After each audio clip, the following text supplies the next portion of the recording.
మనం roles reverse చేసుకోవడం అంటే, నేను రోజు ఎలా ప్రవర్తిస్తానో, నీతో ఎలా మాట్లాడతానో అలా నువ్వు మాట్లాడాలి. నువ్వు ఎలా నాతో ప్రవర్తిస్తావో అలా నేను నీతో మాట్లాడతాను. ఇదే రోల్స్ మారడం అంటే అని చెప్పేసి అంటూ ఉంటుంది. ఓకేనా అని మిథున అనేసరికి దేవయ్య అయితే ఎవరి పిచ్చి వాళ్ళకి ఆనందం అని చెప్పేసి అలా ఉంటాడు. ఏంటి ఓకేనా? నువ్వు నాతో ఎలా మాట్లాడతావో నేను నీతోని అలానే ప్రవర్తిస్తాను. నువ్వు కూడా నాతోని అలానే ప్రవర్తించాలి. అలా అయితేనే కదా ఎవరి గురించి ఎవరు ఎలా ఇదవుతున్నారో అర్థమయ్యేది అని చెప్పేసి మిథున అంటూ ఉంటుంది. అవునా! మంచిదే. నీ పిచ్చి బాగా ఎక్కువగా ఉంది.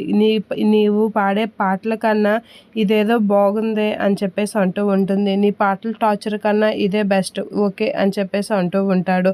నీ పాటల టార్చర్ పడలేకపోతున్నాను అని అనేసరికి సరే అని చెప్పేసి అంటూ ఉంటుంది. ఇక హమ్మయ్య! ఒప్పుకున్నాడు అని చెప్పేసి మిథున అనుకుంటూ ఉంటుంది. ఇక ఎస్ఐ అయితే వీళ్ళు ఎక్కడికెళ్ళినా సరే దేవాకి ఇదే కాలరాత్రి అవుతుంది. ఈ రాత్రే లాస్ట్ రాత్రి అవుతుంది అనేతో అంటూ ఉంటాడు. ఇక దేవ అయితే మిథున వైపు అలా చూస్తూ ఉంటాడు. మిథున కూడా దేవ వైపు అలా చూస్తూ నవ్వుకుంటూ ఉంటుంది. ఇక దేవ అయితే ఇదేంటి పిచ్చిదానిలా ఉంది అనేదో అనుకుంటూ